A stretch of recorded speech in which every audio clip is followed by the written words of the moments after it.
Peristiwa kelam coba lupakan, peristiwa senang yang dikenang.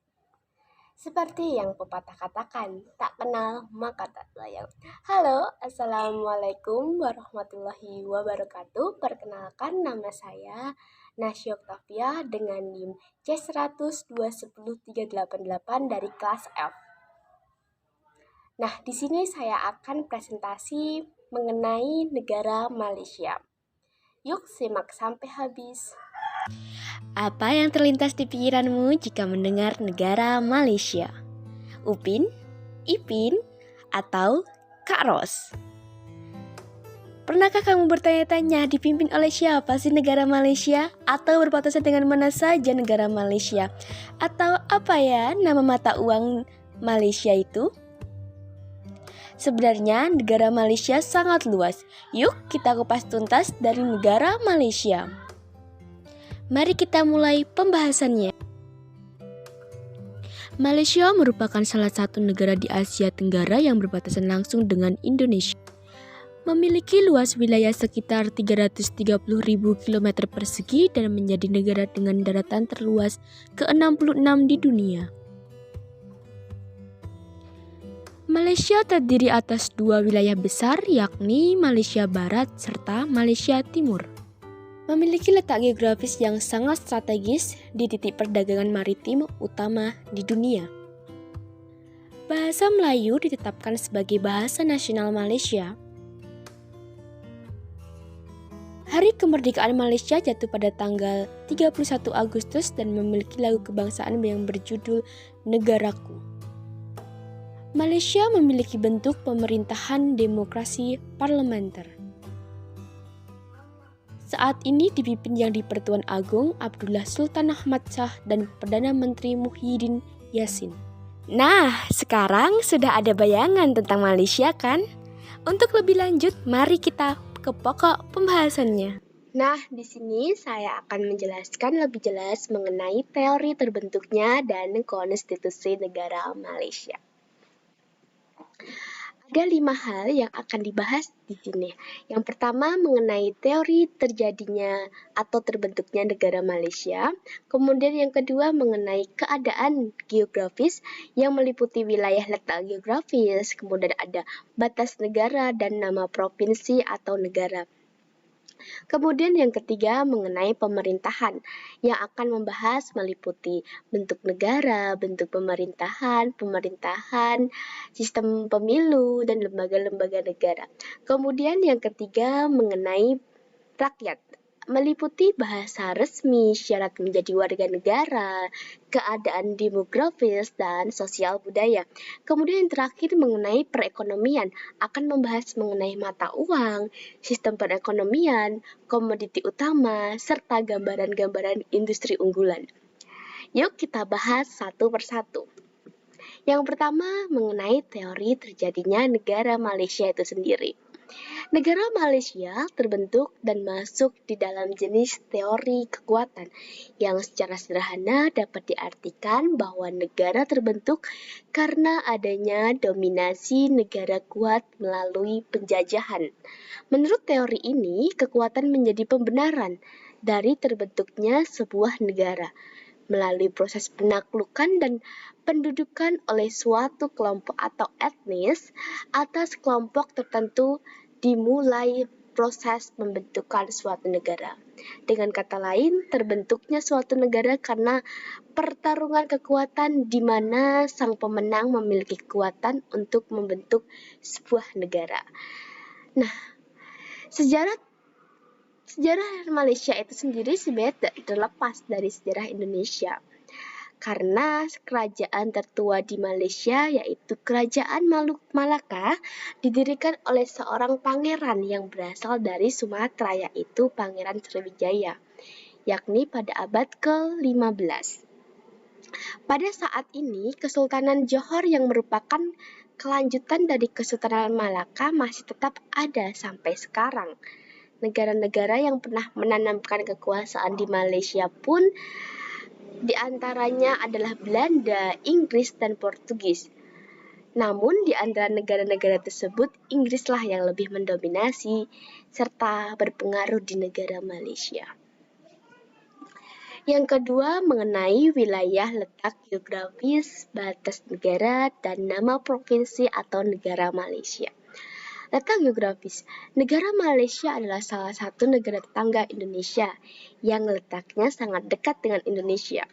Letak geografis negara Malaysia terdiri dua bagian, yaitu Malaysia Barat yang disebut Semenanjung atau Peninsula yang terletak pada posisi 01,0 sampai 06,9 lintang utara dan 99,6 sampai 104,8 bujur timur serta Malaysia Timur yang meliputi Sabah dan Sarawak yang terletak pada lokasi 0,8 sampai 08,2 lintang utara dan 109,2 sampai 119,4 bujur timur. Kemudian ada batas negara. Malaysia Barat itu sebelah utaranya berbatasan dengan Thailand, yaitu berbatasan langsung dengan darat. Kemudian selatannya Singapura dan Indonesia. Kemudian baratnya adalah Indonesia lagi, dan yang timur adalah Indonesia, Thailand, Kamboja, serta Vietnam. Kemudian ada Malaysia Timur. Utaranya Laut Cina Selatan, kemudian selatan Indonesia, berbatasan darat dengan Kalimantan Barat dan Kalimantan Timur. Jadi ini sangat dekat gitu, perbatasan hanya dengan sebuah tugu sudah memiliki jarak sangat dekat dan kita bisa langsung melihat negara Malaysia serta negara Indonesia. Kemudian ada yang barat itu berupa Indonesia, timur yaitu Filipina. Kemudian yang ketiga ada nama provinsi negara. Nah, di sini ada 13 negara bagian. Yang pertama ada Johor, kemudian yang kedua ada Kedah, yang ketiga ada Kelantan, yang keempat ada Melaka, yang kelima ada Negeri Sembilan, yang keenam ada Pahang, ada Pulau Pinang, ada Perak, Perlis, Sabah, Sarawak, Selangor, dan Terengganu. Yang ketiga mengenai pemerintahan. Yang pertama ada bentuk negara. Malaysia merupakan negara yang menganut tipe negara federal dengan sistem pemerintahan monarki demokrasi, dipimpin oleh seorang penguasa yang disebut Yang di-Pertuan Agong. Dengan federal Tim Malaysia sendiri berdiri sejak tanggal 31 Agustus 1963 yang terdiri dari 13 negara bagian. Kemudian yang kedua mengenai bentuk pemerintahan. Bentuk pemerintahan negara Malaysia adalah monarki demokrasi atau monarki konstitusional, yakni menganut sistem pemerintahan kerajaan yang berdasarkan konstitusi, bukan kerajaan mutlak tanpa konstitusi atau monarki absolut. Atau dalam perspektif Malaysia disebut dengan kerajaan demokrasi berparlimen. Kemudian yang ketiga, sistem pemerintahan. Sistem pemerintahan yang dianut oleh Malaysia adalah sistem parlementer.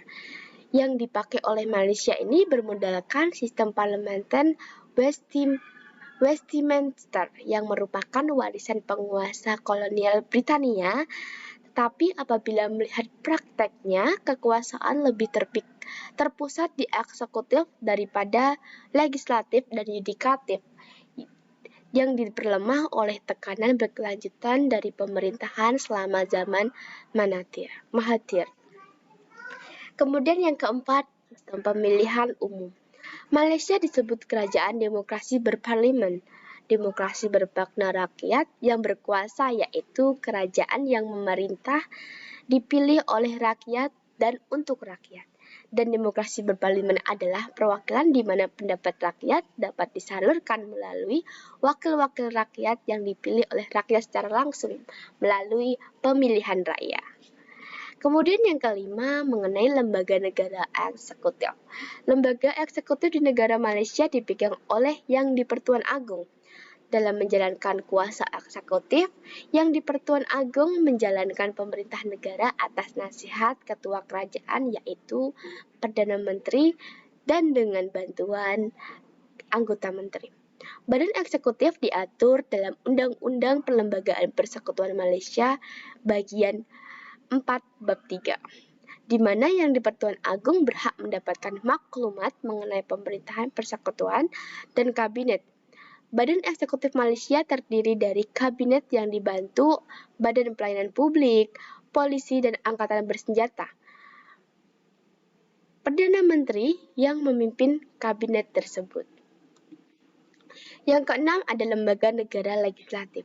Negara Malaysia menerapkan sistem pemerintahan demokrasi. Parlimen adalah kuasa yang tertinggi dan melambangkan demokrasi negara. Parlimen ialah badan perundangan Malaysia, berfungsi sebagai badan pengubah undang-undang. Parlimen yang terdiri dari yang di-Pertuan Agung dan 2 dewan, yaitu Dewan Rakyat dan Dewan Negara. Ketujuh ada lembaga negara yudikatif. Dalam menjalankan kekuasaan kehakiman atau yudikatif, yang di-Pertuan Agung ini melantik hakim-hakim besar, persekutuan, dan Mahkamah Tinggi serta penguasa negara atas nasihat dari Perdana Menteri. Ada yang keempat yaitu rakyat. Nah, di sini saya akan menjelaskan mengenai beberapa hal yang berkaitan dengan rakyat Malaysia. Yang pertama mengenai bahasa resmi. Jadi di Malaysia ini menggunakan bahasa Melayu sebagai bahasa resmi.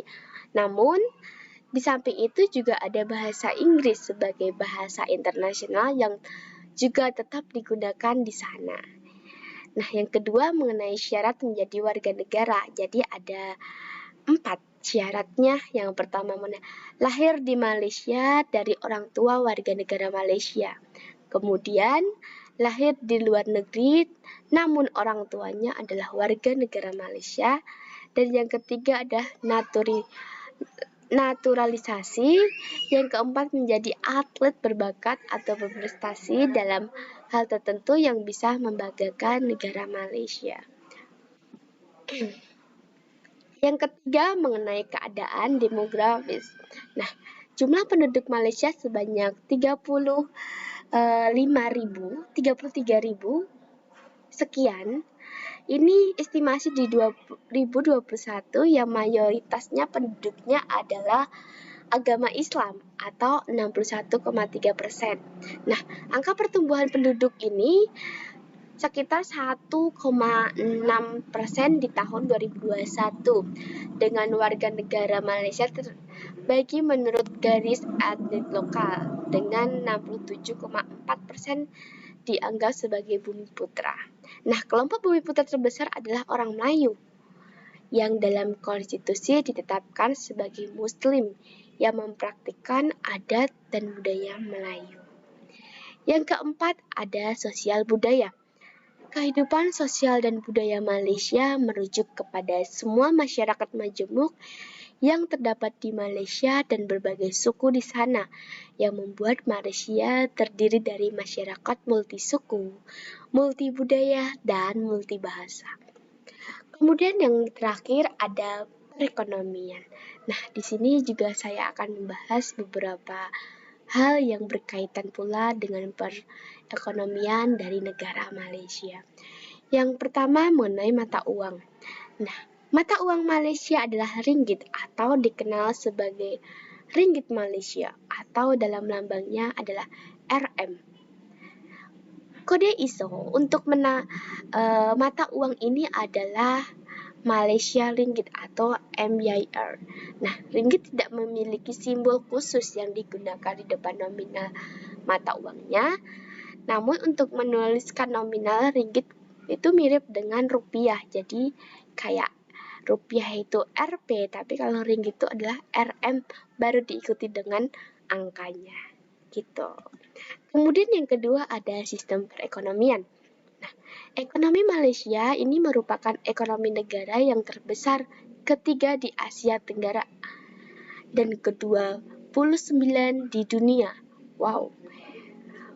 Ini berdasarkan produk domestik bruto. Inflasi yang terjadi hanya sekitar 0,4%, jadi termasuk sangat kecil inflasi di negara Malaysia itu ya. serta angka kemiskinan sebesar 3,5%, menjadikan Malaysia sebagai salah satu negara yang perekonomiannya maju dengan pesat setelah krisis finansial Asia. Saat ini, perekonomian Malaysia berada di surplus struktural, memberikan bantuan bagi pengembangan modal. Malaysia pun kini mempunyai sejumlah elemen makro ekonomi yang cukup stabil. Meskipun cenderung stabil, prospek jangka panjang perekonomian Malaysia terlihat kurang baik.